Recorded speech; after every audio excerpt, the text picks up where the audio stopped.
ప్రభు యేసు క్రీస్తు నామములో ఈ ఉదయకాల శుభాలను తెలియపరుస్తూ ఉన్నాం. అయితే ఈ దినమున మనకు ఇవ్వబడిన లేఖన భాగములు మనకు తెలియపరుస్తూ ఉన్న అంశము సూచన, ఒక దిశ నిర్దేశాన్ని, మార్గాన్ని ప్రజలందరికీ తెలుపుతూ ఉన్నటువంటి ఒక సూచన. లూకా సువార్త చదవబడిన లేఖన భాగంలో లూకా సువార్త 2వ అధ్యాయము 10వ వచనం చదువుదామా. అయితే ఆ దూత భయపడకుడి, ఇదిగో ప్రజలందరికీ కలగబో మహా సంతోషకరమైన సువర్తమానము నేను మీకు తెలియజేస్తున్నాను. దావీదు పట్టణమందు నేడు రక్షకుడు మీ కొరకు పుట్టి ఉన్నాడు. ఈయన ప్రభువైన క్రీస్తు. దానికి ఇదే మీ కానవాలు. ఒక శిశువు పొత్తుగుడ్డలతో చుట్టబడి ఒక తొట్టిలో పడుకొని ఉంట మీరు చూచెదరని వారితో చెప్పాను. ఒక సంతోషకరమైన వార్తను దూత మోసుకొచ్చి గొర్రెలు కాస్తూ ఉన్నటువంటి గొర్రెల కాపరులకు వివరిస్తూ తెలియపరుస్తూ ఉన్నవాడు. నిజమే, ఈ లోకానికి ఒక సంతోషకరమైన వార్త. యేసు ప్రభువారి జన్మదినము, ఆయన ఈ లోకానికి వస్తూ ఉన్నాడు అనేటువంటి వార్త శుభవార్తే. కానీ ఆయన జననాన్ని బట్టి, ఆయన ఈ లోకానికి రావటానికి అనేక మంది అవమానించబడ్డారు. మొట్టమొదటిగా తన తల్లి అయిన మరియా, తరువాత యేసేపు, వీరిరువురు కూడా యేసు ప్రభు జననములో బహుగా అవమానించబడ్డారు, బహుగా భయపడిపోయారు. నిండు చూలాలుగా ఉన్నటువంటి మరియమ్మను ఏ గృహంలో చేర్చుకోలేదు. నజరేతు నుండి బెత్లెహేమునకు ఆమె నడక మార్గంలో ప్రయాణం చేసి వచ్చి, అయ్యా నా భార్య ప్రసవానికి సిద్ధపడింది, ప్రసవ సమయము దగ్గర పడిందయ్యా, ఎవరైనా కొంచెం స్థలమేయండి అయ్యా, నా భార్య ఉదయాన్నే లేచి మేము వెళ్ళిపోతామయ్యా, ఈ రాత్రి వేళ ఎక్కడికి వెళ్ళాలో తెలియని స్థితి అయ్యా, నిపుణులతో బాధపడుతున్నది నా భార్య మరియమ్మయ్యని ఎంతమందిని బ్రతిమలాడినా, ఎంతమందిని ప్రాధేయపడినా ఎవరు కూడా సోదీయమని పరిస్థితిని మనం అక్కడ చూస్తూ ఉంటాం. అదే విధముగా యేసు ప్రభువు జననాన్ని బట్టి ఆయన ఈ లోకంలోనికి పుట్టబోచు ఉన్నాడనే వార్త విన్నటువంటి హేరోదు కూడా జ్ఞానుల ద్వారా తెలుసుకొని ఆ బెత్లెహేము నగరంలో ఉన్నటువంటి ఆ చుట్టుపక్కల పరిసర ప్రాంతంలో ఉన్నటువంటి పసిబిడ్డలందరూ కూడా, చిన్న బిడ్డలు 2 సంవత్సరముల లోపు పిల్లలందరినీ, మగ పిల్లలందరినీ నరికివేయమని ఆజ్ఞ ఇచ్చాడు. ఇంకా ఇది ఎక్కడ శుభవార్త? యేసు ప్రభువు ఈ లోకానికి వస్తున్నాడనే శుభవార్త దూత చెప్పింది. కానీ ఆ పరిసర ప్రాంతంలో ఉన్నటువంటి చిన్న బిడ్డలందరికీ రక్తపు ఏరులై పారింది. పసిబిడ్డలందరినీ నరికివేసి చంపేశారు. కానీ నీకు నాకు దేవుని దూత తెలియపరుస్తూ ఉన్నమాట, ఒక శుభవార్తను మీకు తెలియపరుస్తూ ఉన్నాడు. పొత్తిగుడ్డలతో చుట్టబడి ఒక శిశువు పశువుల పాకలో, పశువుల తొట్టిలో పరుక్కుని ఉంట మీరు చూసేదనే మాట తెలియపరిచింది. పశువుల కాపర్లు తన కుటుంబాన్ని సంతోషంగా నడుపుకుంటూ ఉన్నటువంటి పశువుల కాపర్లు ఈ వార్త వినిన వెంటనే వారు కూడా తన జీవన ఆధారమైనటువంటి ఆ గొర్రెలను విడిచిపెట్టి వాటిని వదిలివేసి, యేసు ప్రభువు ఎక్కడ పుట్టాడో, ఈ శిశువు ఎక్కడ జన్మించాడో చూడటానికని వారు ఆ రాత్రి వేళ చలి అయినప్పటికీ వారు అక్కడ నుండి ప్రయాణమై బయలుదేరి వచ్చినట్లుగా మనం చూస్తూ ఉంటాం.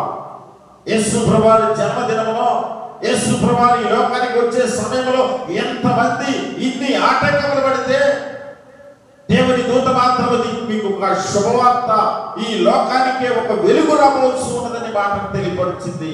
నిజమే, ఆయన ఎవరైతే తన హృదయంలోనికి చేర్చుకుంటారో, ఎవరైతే ఆయన్ని నీ హృదయంలోనికి ఆహ్వానిస్తారో జీవితానికి ఒక శుభవచనము లేదా శుభ గడిగా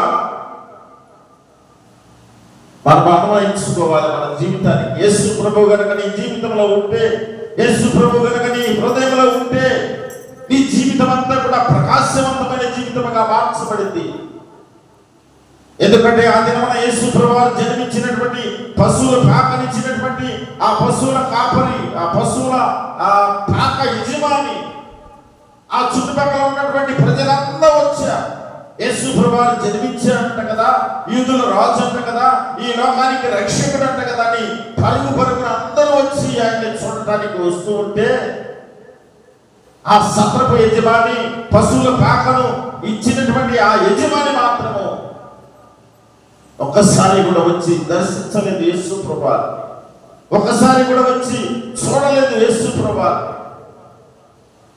గొర్రెల కాపరులు, ఆ పరిసర ప్రాంతంలో ఉన్నటువంటి ప్రజలు, ఆఖరకు అక్కడ ఉన్నటువంటి హేరోదు రోజు కూడా యేసు ప్రభువుని దర్శించుకోవాలని, వీలైతే ఆయనను చంపివేయాలని, ఆయన ఎలా అయినా చూడాలని ఆశపడ్డాడు. కానీ ఈయన మాత్రము చూడటానికి రాలేదు, సమయములు కేటాయించలేదు.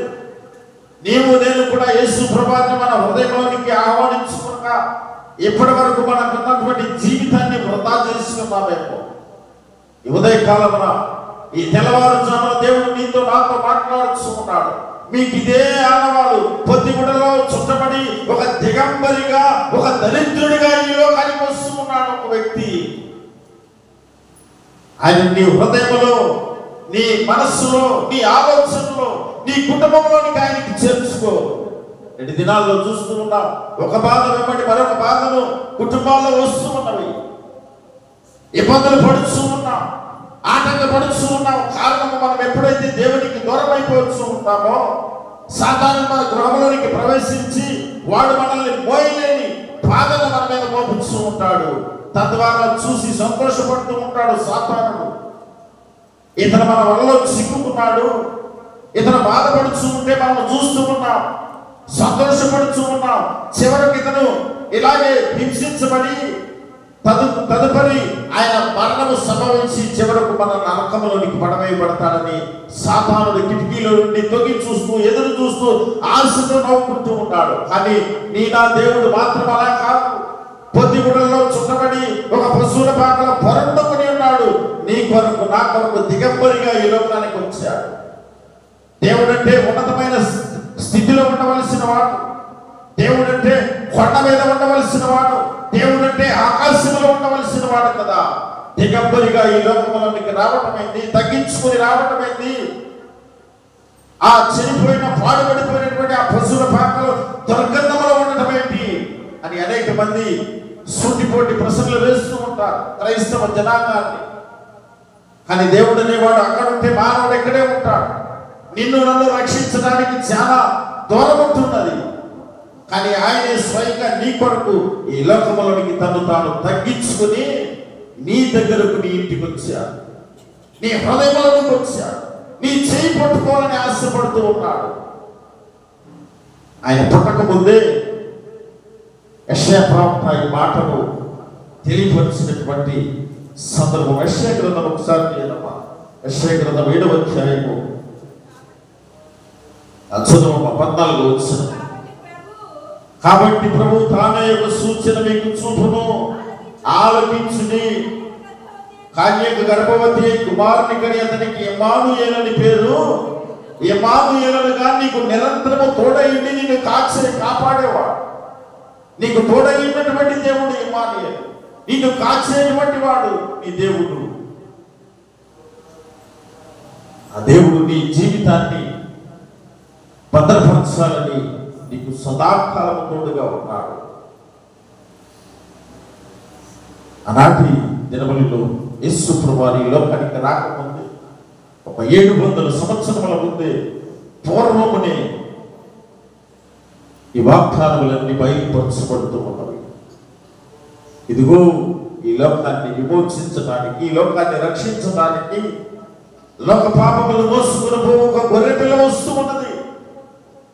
ఒక కన్య గర్భము ధరించి ఒక శిశువును కనును, అతనికి ఇమ్మానుయేలును పేరు ఇమానుయేలనగా నిన్ను కాపాడేవాడు, నిన్ను భద్రపరిచేవాడు, నీకు రక్షణ ఇచ్చేవాడు, సదాకాలం నిన్ను క్షేమకరమైన జీవితాన్ని అనుగ్రహించేవాడు. ఆ ఇమానుయేలు నీవు ఆశ్రయిస్తూ ఉన్నావా? ఆ ఇమానుయేలు నీవు చూస్తూ ఉన్నావా? ఆయన కొరకు ఎదురు చూసే బిడ్డగా నీవు ఉండాలి. కానీ ఈ లోక సంబంధమైన ఆలోచనలు, ఈ లోక సంబంధమైన పోకడల వైపు నీ వెలుచూ ఉన్నావేమో. ఎంత ఘోర పాపినైనా రక్షిస్తాను, ఎంత ఘోర పాపినైనా విడుదల అనుగ్రహిస్తానని దేవుడు సదాకాలం కోరుచు నీ కొరకు నా కొరకు ఎదురు చూస్తూ ఉన్నటువంటి దేవుడు. ఆ దేవుడిని విడిచిపెట్టి ఇష్టానుసారంగా మనం జీవిస్తూ ఉన్నామేమో.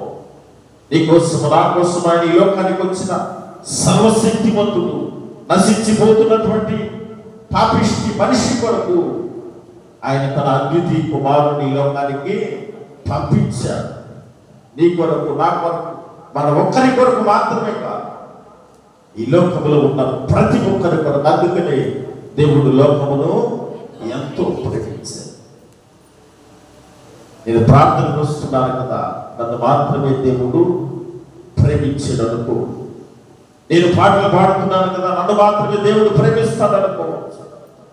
నేను వాక్యం చెబుతున్నాను కదా, దేవుడు నన్ను మాత్రమే ప్రేమిస్తాడు, ఎదుటి వారిని ప్రేమించను అనుకోవచ్చు కొందరు. నేను దేవుని సేవకుని కదా, నన్ను మాత్రమే దేవుడు అధికంగా ప్రేమిస్తాడు అనుకోవచ్చు. ఇవన్నీ తప్పు. నిన్ను, నన్ను, ఈ లోకంలో ఉన్న ప్రతి ఒక్కరిని పాపి కొరకు ప్రత్యేకంగా దేవుడు తెలియపరుస్తూ ఉన్నమాట. పాపిని అధికంగా ప్రేమిస్తాడన్న, పాపిని ఆయన పట్టుకోవడానికి ప్రతి నిత్యము ఆయన ప్రయాసపడుతూ ఉన్నాడు. ఈ లోకంలో ఉన్న ప్రతి వ్యక్తిని ప్రేమించి తన కుమారుని ఈ లోకానికి పంపించాడు. ఆ వచనాన్ని కనుక మనం అర్థం చేసుకుంటే, ఆ వచనములు 7 భాగాలు మనకు చాలా స్పష్టంగా కనబడుతూ ఉంటుంది. నరకము, పాపము, పరలోకము, నిత్య జీవం అన్ని ఆ వచనంలోని బైబిల్ గ్రంథంలో ఉన్న అర్థమంతా ఆ యోహాను సువార్త 3:16 వచనంలో దాగి ఉన్నది. వచనములు కనుక మనము మన జీవితానికి అన్వయించుకుంటే తప్పకుండా నీవు, నేను పరలోక రాజ్యంలో ఉంటాను. నీ కొరకు, నా కొరకు ఒక కన్యక గర్భవతి అయి ఒక కుమారుడిని కనుక అతనికి ఇమ్మానుయేలు పేరు పెట్టబడు. ఆ ఇమ్మానుయేలు నిన్ను, నన్ను నడిపిస్తూ సదాకాలం మనల్ని జీవింపజేస్తూ ఉన్నటువంటి దేవుడిగా చూస్తూ ఉన్నాడు. ఈ క్రిస్మస్ వెలుగులను, ఈ క్రిస్మస్ అన్వయించుకోవాలి మన జీవితాలు. సంతోషకరంగా మనం ఆచరిస్తూ ఉంటాము లోక సంబంధమైనటువంటి విధి విధానాలలో. అది ఎప్పుడైతే నీ జీవితంలో నిజముగా యేసు ప్రభుని నీ జీవితానికి అన్వయించుకుని ఆహ్వానించుకుంటూ ఉంటావో, నీ జీవితంలో నిజమైన క్రిస్మస్ అప్పుడే చేసుకో. దేవుని ఎప్పుడైతే నీవు సొంత రక్షకునిగా అంగీకరిస్తావో అప్పుడే యేసు ప్రభు వారి జన్మదిన క్రిస్మస్ నీవు జరుపుకో. ఇప్పటి వరకు దేవుడు మన పుట్టిన దగ్గర నుండి అనేక క్రిస్మస్లు మనం చూసాం. ఆ క్రిస్మస్ అయిపోయిన తెల్లవారి నుండి మరలా యేసు ప్రభువాన్ని మర్చిపోయి దేవుని సన్నిధినే మర్చిపోతూ ఉంటాం. పండగలప్పుడు మాత్రమే కాదు, నిత్యము ఆయన నిన్ను ప్రేమిస్తూనే ఉన్నాడు. నీ కొరకు ప్రతిరోజు ఆయన ఈ లోకానికి వస్తూనే ఉన్నాడు. నీ పాపముల నిమిత్తం ఆయన ప్రతిరోజు సిలువలో వేలాడుతూనే ఉన్నాడు. నీ పాపముల నిమిత్తం రోజు ఆయన కన్నీరు కారుస్తూనే ఉన్నాడు. అయ్యో నా బిడ్డ మరలా పాపము చేసింది, మరలా మరణానికి దగ్గర వస్తూ ఉన్నదని బాధపడుతూనే ఉన్నాడు. అందుకనే ఆదికాండ 3వ అధ్యాయంలో ఒక చక్కటి మాట ఉంటుంది కదా.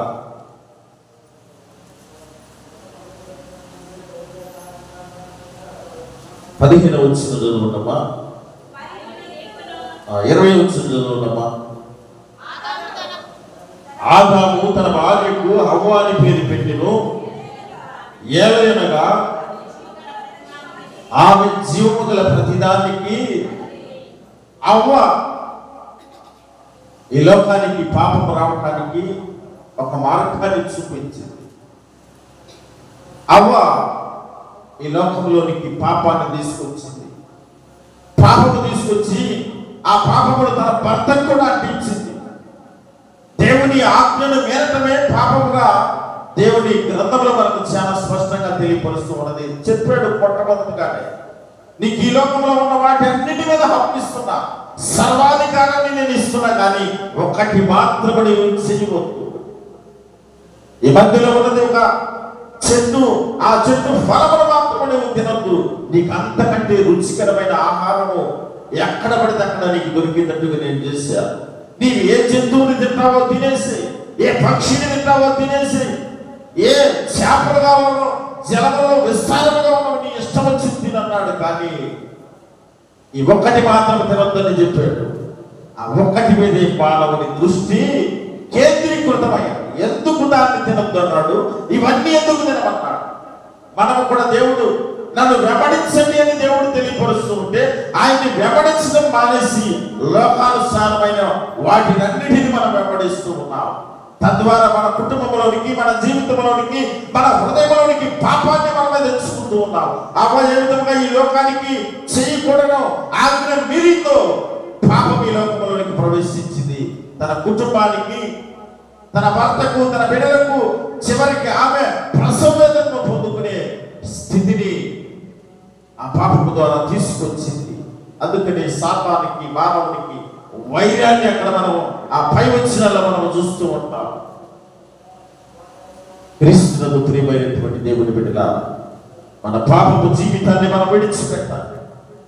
దేవుడే స్వయంగా ఈ లోకంలో ఒక చక్కటి ప్రియకుమారుని నీ కొరకు, నా కొరకు పంపించాడు. ఆయన వార్తను విని సంతోషపడమని తెలియపరుస్తూ ఉన్నాడు. ఆయన చూడటానికి సంతోషంగా తనకున్న సమస్తాన్ని విడిచిపెట్టి వెళ్ళిపోయారు. గొర్రెల కాపర్లు తన కుటుంబాన్ని పోషించుకోవడానికి ఆధారమైనటువంటి ఆ గొర్రెలను కూడా విడిచిపెట్టి మీరు సంతోషంగా వెళ్ళిపోయి ఆయనను పూజించడము, సాగిలపడము, ఆరాధించడము చేసినటువంటి ఆ గొర్రెల కాపర్లు యేసు ప్రభువుని చూడటమే ఒక ఆయన ఈ లోకానికి రక్షకుడిగా ఈ లోకంలోకి రావడమే సంతోషకరము. ఆయన చూసే భాగ్యం మనకు వచ్చింది. ఎంతకంటే మనకేం కావాలి? నా గొర్రెలు ఉంటే ఏమిటి, పోతే ఏమిటి అని విడిచిపెట్టి రాత్రి వేళ పరుగు పరుగున ఆయన జన్మించిన స్థలానికి వచ్చి చూశారు. ఆయన వాక్యము నీవు నేను వినాలని, ఆయన మాటలు మన హృదయంలో బలపరుచుకోవాలని దేవుడు ఎన్నో సమయంలో మనల్ని హెచ్చరిస్తూ ఉన్నాడు. కానీ నీవు నేను మాత్రం ఆయన మాటలకు లోపడకుండా, ఆయన మాటలను పక్కన పెట్టి, ఆదాము ఏ విధముగా అయితే తినమన్న వాటి అన్నిటినీ విడిచిపెట్టి తినకూడదు దాని వైపు చూసిందో, మనము కూడా చేయమన్న వాటిని విడిచిపెట్టి చేయకూడని వాటి వైపు మనం వెళ్తూ మన జీవితాన్ని మనమే మరణము వైపు చెడు మార్గం వైపు మనం నడుస్తూ వెళుతూ ఉన్నాం. అందుకనే ఇక్కడ జీవము గల ప్రతి దానికి తల్లి మరియమ్మను కూడా అప్పుడు ఉన్నటువంటి స్త్రీ జాతి అంతా కూడా నిబంధనలు కల్లా ధన్యురాలు. ఒక జీవము కలిగినటువంటి దేవునికి నీవు జన్మనిచ్చావు. ఈ ప్రపంచంలో ఉన్న స్త్రీలందరిలో కంటే నీవే గొప్పదానికి, నీవే ధన్యురాలవమ్మా. అలాంటి ధన్యత కలిగిన స్త్రీగా మనమందరూ ఉండాలి. గొప్ప హృదయమును దేవుడు మనకిచ్చాడు. మన మైండ్ ఏది చెప్తే మన హృదయం అది వినింది. నీవు దేవుని సన్నిధికి రావాలని నీకు ఆరాటం ఉంటే తప్పకుండా తలదించుకొని మనం వస్తూ, దేవుని వాక్యాన్ని శ్రద్ధగా వినాలని ఆలోచన వస్తే తప్పకుండా వాక్యాన్ని వింటాం. ఎప్పుడైతే మనలో దేవునికి లోపడే తత్వం లేదు, మనం ఆటోమేటిక్గా దేవునికి దూరం అయిపోతూ ఉంటాం, సాధారణకు దగ్గరైపోతూ ఉంటాం. సాధారణుడు మనల్ని చూసి సంతోషపడుతూ ఉంటాడు. ఇతను దేవునికి దూరం అవుతున్నాడు, మనకు దగ్గర అవుతున్నాడు. మనం ఇతని వల్ల సంతోషపడవచ్చు. రేపటి దినమున ఇతను నరకంలో పడవేసిపడినప్పుడు నశించిపోతూ ఉంటే చూసి సంతోషపడవచ్చని ఆశపడుతూ ఉంటాడు. అని సర్వశక్తిమంతుడైన యేసు ప్రభువా నిన్ను పరలోకములో చేర్చుకోవాలని, జీవము కలిగినటువంటి రాజ్యములు నిర్మించాలని ఆయన పరలోకములో నుండి నీ కొరకు రిక్తునిగా దరిద్రునిగా తనను తాను తగ్గించుకొని ఈ లోకంలోనికి వచ్చాడు. తగ్గింపు జీవితము, ఆ తగ్గింపు స్వభావం నీలో నాలో అనుగ్రహించుకోవాలి. మనము కూడా ఎవరైతే తగ్గించుకొని ఉంటారో వారు హెచ్చించబడతారు. ఎవరైతే తగ్గింపులేని జీవితం ఉంటారో వారు పతనానికి వెళ్ళిపోతూ ఉంటారు. దేవుడు ఒక వ్యక్తికి ఉన్నతమైన బలాన్ని ఇచ్చారు. సంసోను జీవితాన్ని ఒకసారి మనం ఆలోచన చేస్తే నేటి దినాల్లో సినిమాల్లో చూస్తూనే ఉంటాం. హీరో వచ్చి 10 మందిని పట్టు. సంసోను తన జీవితంలో ఒక్క యువకుని తీసుకుని 1000 మందిని చంపాడు. అసలు అంత శక్తి, అంత బలము ఎవరిచ్చారు? మన ఎదుట ఉన్నటువంటి ఒక వ్యక్తిని కొట్టడానికే ఎంతో ప్రయాసపడతాం, ఎన్నో ఇబ్బందులు పడతాం. కానీ 1000 మందిని చంపగలిగే శక్తి దేవుడు ఇచ్చాడు. నేను తయారు చేసుకున్నా, నేను రూపొందించుకున్న సంసోను వారి తల్లిదండ్రులకు కూడా చెప్పాడు, ఈ విధముగా నీ కుమారుడిని పెంచమ్మా, ఈ విధముగా తన అభివృద్ధి చెందాలి అని సంసోనుని దేవుడు ఏర్పాటు చేస్తే బలహీనుడై, భక్తిహీనుడై, వేశ్యల వైపు ఆకర్షితుడై, లోకానుసారముగా పోయి బలహీనుడైపోయి శత్రువుల చేతిలో చిక్కుకున్నట్లుగా మనం చూస్తూ చివరకు తన కళ్ళు పొడుచబడి అందహీనుడైపోయి శత్రువుల చేతిలో బానిసగా మిగిలిపోయాడు. దేవుడు నిన్ను ఎంతో ఉన్నతమైన స్థితిలో ఉంచాలని ఆయన సంకల్పం. కానీ దేవుడు నిన్ను ఎంతో బలమైన వానిగా ఉంచాలని, ఎంతో ధనవంతునిగా ఉంచాలని, ఎన్నో ఆశీర్వాదాలు నీ కుటుంబానికి ఇవ్వాలని దేవుడు ఆశ కలిగి నీ కోసం ఎదురు చూస్తూ ఉంటే నువ్వు మాత్రము సంసోను వలె బుద్ధిహీనుడివై బయటకు వెళ్ళిపోదు. నీకు ఇచ్చిన బలం దేవుడిచ్చిన బలం, నీకు ఇచ్చిన ధనము దేవుడిచ్చినది, నీకున్న సంపద దేవుడిచ్చింది. వీటన్నిటిని మనము గ్రహించుకొని మనకు ఈ లోకంలో ఆయన వచ్చేది సంతోషపడే వారుగా మనమందరూ నుండి మన జీవితాలను దేవునికి సమర్పించుకున్నాం. దేవుడు మనందరినీ సజీవ లెక్కలో నిత్యము ఉంచి సజీవుడైన ఆయన రాజ్యము, ఎక్కడ పరలోక రాజ్యములో, సజీవుడైన పరలోక రాజ్యములో నిన్ను నన్ను ఉంచాలని ఆయన ఎదురు చూస్తూ ఉన్నాడు. కాబట్టి ఆయన ఈ లోకానికి ఎందుకు వచ్చాడు? ఒక కన్యక తల్లి కడుపులో నుండి తను జన్మించి నీ కొరకు నా కొరకు శిలువలో బలియాలి, రక్తాన్ని చెందించి మనల్ని సజీవులుగా ఆయన రాజ్యంలోనికి చేర్చుకోవాలి. తల వచ్చండి, ప్రార్థన చేసుకుందాం.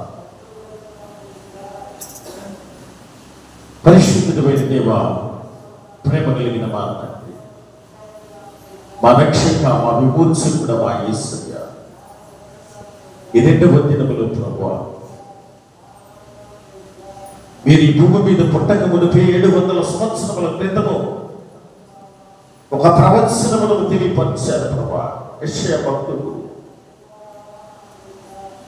ఇదిగో పొత్తిగుడ్డలలో చుట్టబడి ఒక వ్యక్తి ఉంటాడు, కన్యైన మరియ గర్భము ధరించింది, ఆమె ద్వారా పుడతాడు, ఈ లోకములో దీనస్థితిలో ఆయన జీవిస్తూ ఉంటాడని 700 సంవత్సరముల క్రితమే ప్రవచనాలను తెలియపరిచారు. ఎంత గొప్ప దేవుడు అయ్యా! నీ గురించిన ఆనవాలు ఎంతకంటే ఇంకా ఏమి కావాలి? ఆ ప్రవచన నెరవేర్పు 2024 సంవత్సరముల క్రితము ఆ ప్రవచనము నెరవేర్చబడింది. ఈ లోకానికి యేసుక్రీస్తుగా రక్షకుడిగా వెలుగుగా ఈ లోకానికి వచ్చారు ప్రభు. కానీ నేను మరి గర్భమున ధరించబడి మీరు జన్మించి మా కొరకు తిరిగి మరలా మరణమును జయించి మరలా ఒక రాజ్యములోకి చేర్చబడ్డావు ప్రభు. మేమందరం కూడా సంతోషంగా జీవించాలని, మేమందరము కూడా ఆనందముగా జీవించాలని, మేమందరము కూడా పాపము లేని వారిగా జీవించాలని, ఈ రాజ్యంలో నిత్యము నిన్ను స్తుతించే వారిగా ఉండాలని మీరు ఆశపడుతూ మా కొరకు ఎదురు చూస్తూ ఉన్నాము తండ్రి. ఈ 2024వ సంవత్సరం ఈ క్రిస్మస్ దినాల్లోనికి మమ్మల్ని ప్రవేశింపజేసే ప్రభు, ఇప్పటి వరకు మాకు ఇచ్చిన ఆయుష్ 30 సంవత్సరములు, 40 సంవత్సరములు, 50 సంవత్సరములు ప్రభు, మా ఇష్టానుసారముగా మేము జీవించేమేమోనయ్యా, లోక సంబంధముగా మేము జీవించేమేమోనయ్యా. ఈ క్రిస్మస్ లో నిజ రక్షకుడిని మేమందరము గుర్తిరిగి సొంత రక్షకుడిగా అంగీకరించుకొని మీ తట్టు తిరిగి మీ వైపు తిరిగి ప్రభా మేము నడుచుకునే వాక్యములు ధన్యతను మాకు అనుగ్రహించండి ప్రభా. మా హృదయములను తెరవండి, మా మనస్సులను వెంపండి తండ్రి. నామకార్థమైన క్రైస్తవులుగా మేము ఉండకూడదు ప్రభా. ఈ ప్రపంచము అంధకారం వైపు నెట్టివేయబడుచున్నది. 3వ ప్రపంచ యుద్ధానికి సంకేతాలు పలుకుతున్నవి ప్రభా. ఈ 3వ ప్రపంచ యుద్ధం కనుక ఈసారి వస్తే ప్రపంచంలో ఏ ఒక్క జీవి కూడా మిగలదని శాస్త్రవేత్తలు తెలియపరుస్తూ ఉన్నారు ప్రభా. మనుగడ అనేది ఉండదేమో అని కూడా తెలియపరుస్తూ ఉన్నారు ప్రభా. అంతటి భయంకరమైన స్థితిలో మేము జీవిస్తూ ఉన్నామయ్యా. ఏ సమయంలో ఏమి జరుగునో, దొంగ ఎలా వచ్చునో తెలియదని కూడా మీరు తెలియపరుస్తూ ఉన్నారు ప్రభా. ఒకవేళ మా పోకడాలస్యమై మీరాకడాలస్యమై మేమందరము కూడా ప్రభా మీతో కలిసి మీ రాజ్యములకు వచ్చే బిడ్డలుగా మమ్మల్ని సిద్ధపరచు ప్రభా. మాలో ఉన్న అంధకారమును, చీకటిని, దారిద్ర్యమును, సాతాను సమానమైన అహంకారములను తీసివేయి ప్రభా. తేజో మనస్సును మాకు అనుగ్రహించు ప్రభా. ఉన్నతమైన స్థితిని మాకు అనుగ్రహించు ప్రభా. మీ సన్నిధికి వస్తున్నాం, వాక్యాన్ని వింటున్నాం, మర్చిపోకుండా తండ్రి ప్రతిరోజు నెమర వేసుకుని జ్ఞాపకం చేసుకుని వాక్యానుసారమైన జీవితము, వాక్యానికి లోబడే జీవితము మాకు అనుగ్రహించు ప్రభా. తండ్రి కష్టమైన భారమైన వేగమనే ఉదయకాలమనే బిడ్డలు లేచి ప్రభా సిద్ధపడి త్వరగా ప్రభు మీ సన్నిధికి వస్తూ ఉన్నా తిరిగి తండ్రి వారి గృహాలకు వెళ్ళవచ్చు ఉన్నా.